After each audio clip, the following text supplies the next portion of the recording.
O Senhor esteja convosco. Proclamação do Evangelho de Jesus Cristo, segundo João. Naquele tempo, Pilatos chamou Jesus e perguntou-lhe: Tu és o rei dos judeus? Jesus respondeu: Estás dizendo isso por ti mesmo, ou outros te disseram isso de mim? Pilatos falou: Por acaso sou judeu? O teu povo e os sumos sacerdotes te entregaram a mim. Que fizeste? Jesus respondeu: O meu reino não é deste mundo. Se o meu reino fosse deste mundo, os meus guardas lutariam para que eu não fosse entregue aos judeus. Mas o meu reino não é daqui. Pilatos disse a Jesus: Então, tu és rei? Jesus respondeu: Tu o dizes, eu sou rei. Eu nasci e vim ao mundo para isso, para dar testemunho da verdade. Todo aquele que é da verdade, escuta a minha voz. Palavra da salvação.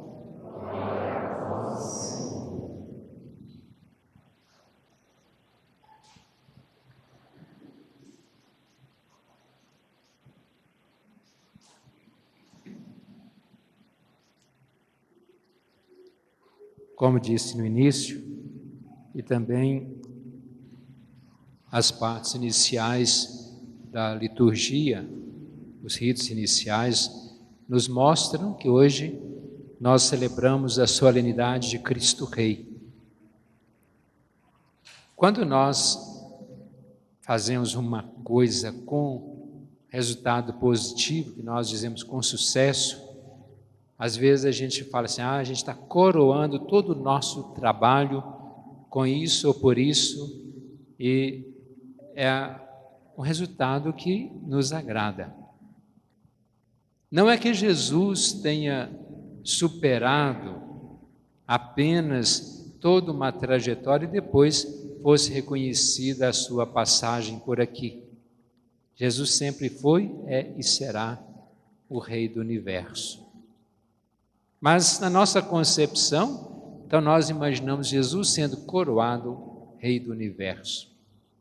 E com essa celebração, nós encerramos, por essa semana, o ano litúrgico, para no próximo domingo nós iniciarmos uma nova preparação para o Natal e a gente poder celebrar o ciclo do Natal, que é o nascimento de Jesus. Quando João Batista começou a sua pregação no deserto, ele já falava desse reino de Deus que está aí. E Jesus por várias vezes falava do reino. O reino está no nosso meio. E quando os discípulos pedem um lugar à sua direita e outro à sua esquerda no seu reino, então Jesus anuncia sempre um reino que é um ideal para nós, que é um objetivo que nós buscamos e que devemos alcançar. Que reino é esse? Não é um reino que a gente vê nas histórias, como no Antigo Testamento, na história geral. Quando a gente vê nas histórias, história em quadrinho, nos filmes, mas um reino em que nós devemos ver que ele é pautado na fraternidade, na justiça, no amor, e que Jesus prega e nos instiga a viver sempre nessa condição de nós alcançarmos esse reino de Deus. Não é apenas uma utopia, não é apenas um sonho. É claro que há sonhos que a gente, como diz, se tornam realidade. Mas isso não é apenas um sonho, mas é uma luta para nós alcançarmos esse reino. Mas esse reino que começa aqui. Nós não podemos falar, lá no reino dos céus. O reino de Deus, que É um conjunto no reino da terra e o reino dos céus. Nós já fazemos parte, desde o nosso batismo, quando nós assumimos essa condição de cristãos e que devemos procurar vivê-la. Se nós vivemos a nossa condição de cristãos, nós já entramos nesse reino de Deus. O Evangelho de hoje nos mostra o diálogo de Jesus com Pilatos. Tudo isso culminou por quê? Qual que era a missão de Jesus? Anunciar o reino de Deus. Pronto, era evangelizar.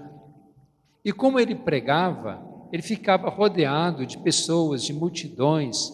Muitos iam ao seu encontro, alguns iam para tentar pescar alguma coisa e atirar alguma coisa contra Jesus, colocar Jesus em cilada, porque eles não concordavam com o que Jesus falava, porque Jesus anunciava o que era certo, e eles queriam continuar no errado.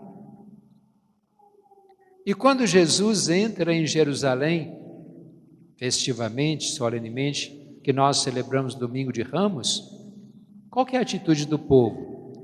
Aclamava Jesus: Hosana, filho de Davi, viva o rei dos judeus, o filho de Deus.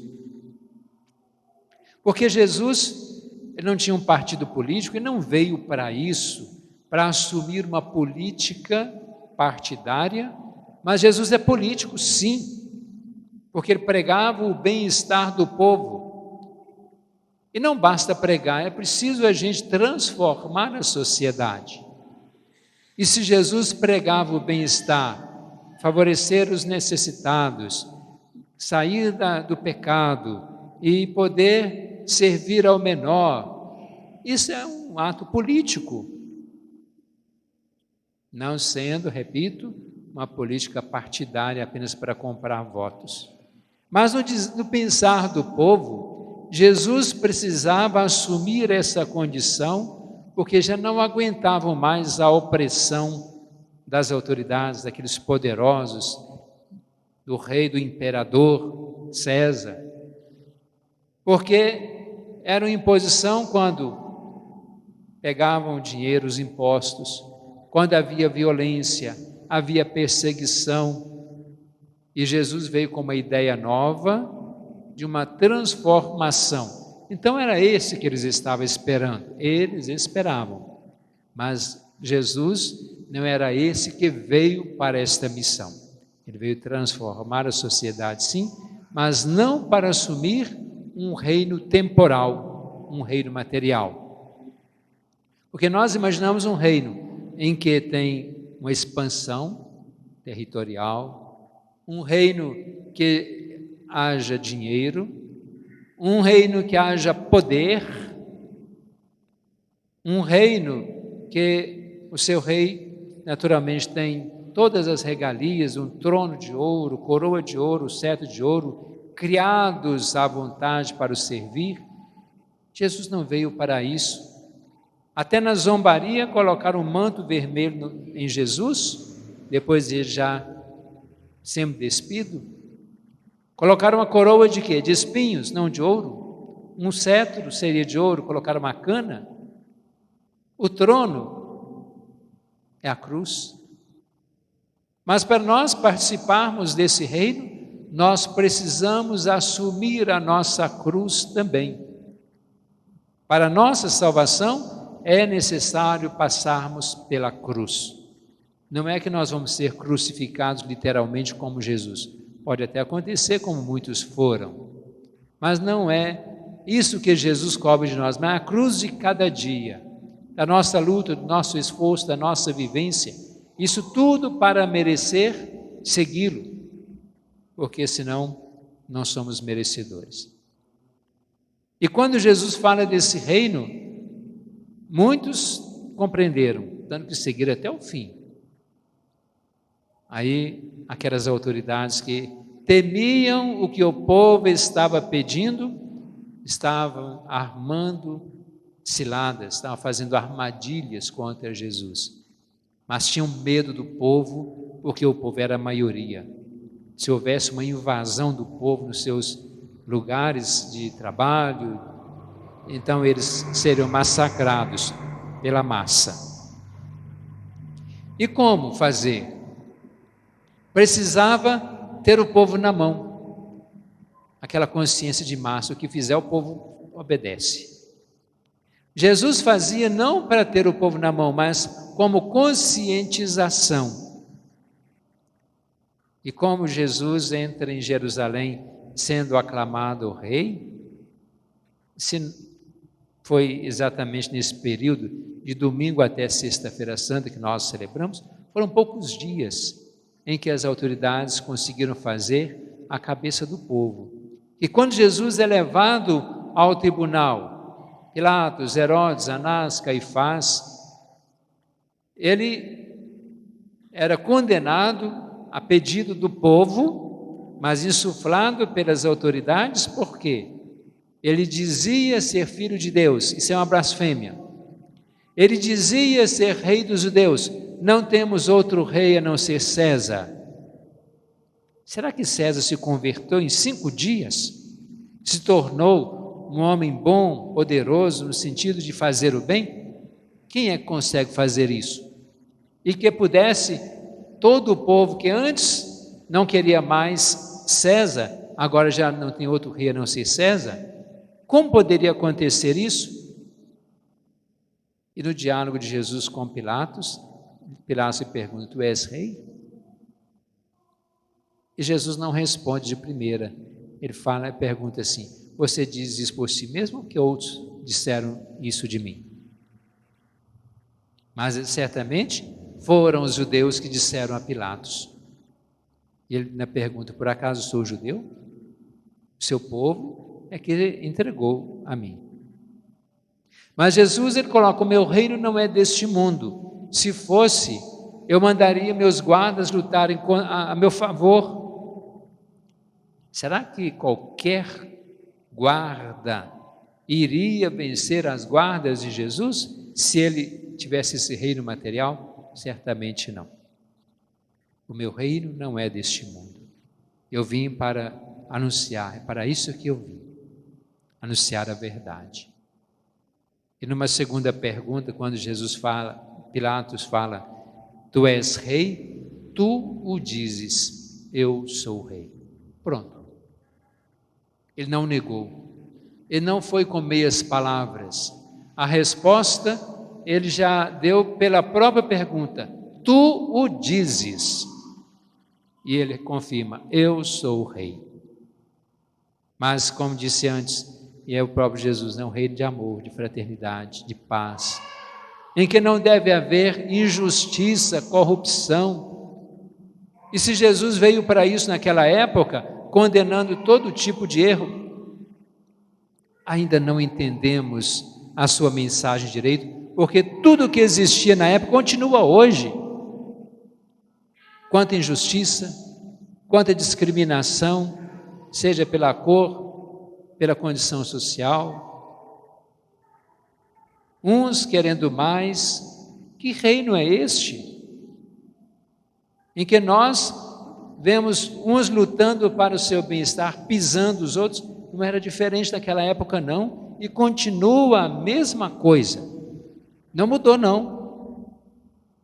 Será que Jesus precisaria voltar aos tribunais para dizer a mesma coisa para nós hoje? Eu acho que se voltar, ele vai ser crucificado de novo, porque aqueles que são gananciosos vão continuar gananciosos até o último suspiro. Não vamos pensar só nos grandes, às vezes nós, na nossa condição, nós não fazemos o bem. Até no domingo passado, já me referi nas outras missas, eu fiz uma pequena confusão, achando que o evangelho de hoje seria outro, não tinha lido ainda. Mas geralmente ele vem num dos domingos de Cristo Rei, que é aquele que Jesus fala quando você vai separar os bons dos maus, porque quando estava preso me visitaram, quando estava doente me visitaram, quando estava com fome me deram comida, com sede me deram bebida. Então, quando é que fizemos isso? Todas as vezes que fizeram ao menor dos meus irmãos, foi a mim que fizeram. Então nós temos uma condição muito fácil de entrar nesse reino, nessa igualdade, sem discriminação, de fazer o bem, que muitas vezes a gente ouve, ainda critica a própria palavra de Jesus, entra no ouvido e sai no outro. A palavra de Jesus não é minha, não é do Papa, não é do bispo, não é de algumas pessoas, mas são palavras de Jesus. E nós vamos contrariar a sua palavra? E quando alguém fala, então nós lançamos vários títulos a essas pessoas por questões políticas partidárias. Jesus não teve partido, mas teve uma consciência muito grande de dizer para nós o que é certo e o que é errado. Não teve medo. E às vezes, quando a gente não tem medo, é crucificado, é perseguido. Quantos foram exilados? Quantos são mortos sem saber porquê do dia para a noite? São aviões que caem, são acidentes que acontecem. Isso não é por acaso, não. Muitos são tramados porque estão, de uma maneira ou de outra, crucificando os que querem promover o bem. Hoje nós celebramos o Dia Nacional do Leigo. Quem é o leigo? É todo aquele que não é padre ou diácono, não foi ordenado, e todo aquele que não é consagrado pela vida religiosa, são os irmãos e as irmãs. São vocês. Então, hoje é o dia de vocês. Nós temos o dia do padre, dia 4 de agosto, e quando celebramos também a instituição do sacerdócio na Quinta-feira Santa. Temos o dia de cada profissional, dia das mães, dos pais. Então, hoje, na igreja, é o dia do leigo. Devemos contrariar uma expressão que caiu na linguagem, que foi deturpada. Quando a gente não entende alguma coisa, a gente fala assim, eu sou leigo no assunto. Não é assim. Quando fala assim, eu sou leigo, não é porque eu não entendo, é porque eu entendo, eu estou integrado, eu estou consciente do que é, do que deve ser feito. Eu sou leigo a partir do momento em que eu assumo a minha responsabilidade na igreja, na comunidade.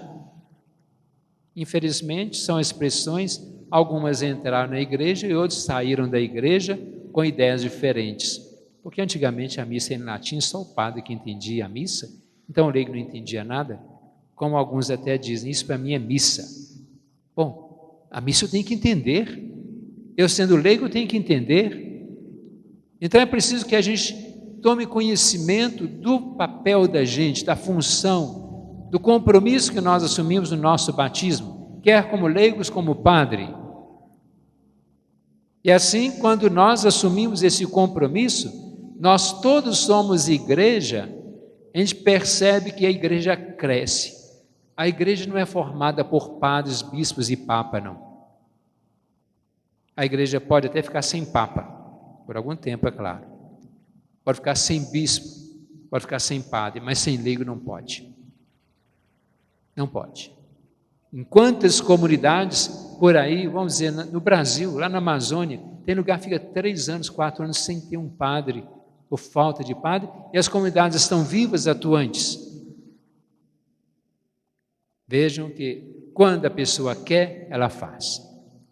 Quando quer dar a volta ao mundo em busca de alguma coisa, mas quando não quer também, pode dar corda, pode ir com todo esforço que não faz mesmo. Mas é necessário que cada um tome consciência do seu compromisso assumido no batismo, porque senão nada é feito. Ser leigo não é só vir à missa. Alguns falam assim, graças a Deus estou com minha missão cumprida, já fui à missa. Pelo amor de Deus, não façam isso. Vir à missa não é compromisso, é a gente ter o prazer, ter o amor de ir ao encontro do Senhor, em vida de comunidade. É diferente de ter compromisso de ir à missa. E compromisso, quando a gente assume um compromisso na música, compromisso como um ministro que vem ajudar na distribuição, compromisso do padre celebrar, acolher, o que for, esse é um compromisso meu. Mas compromisso de vir à missa, a gente fala isso com naturalidade, tudo bem, Mas fala, graças a Deus já fui, missão cumprida? Não. A nossa missa continua na nossa vida após sair da igreja. Porque se a gente vem à missa e volta, nós não entendemos nada do nosso compromisso de cristãos. Que a palavra de Deus transmitida na liturgia da palavra, que a Eucaristia que nós celebramos e recebemos, possa nos impulsionar a viver melhor a nossa vida, o nosso dia a dia. Façamos a nossa profissão de fé.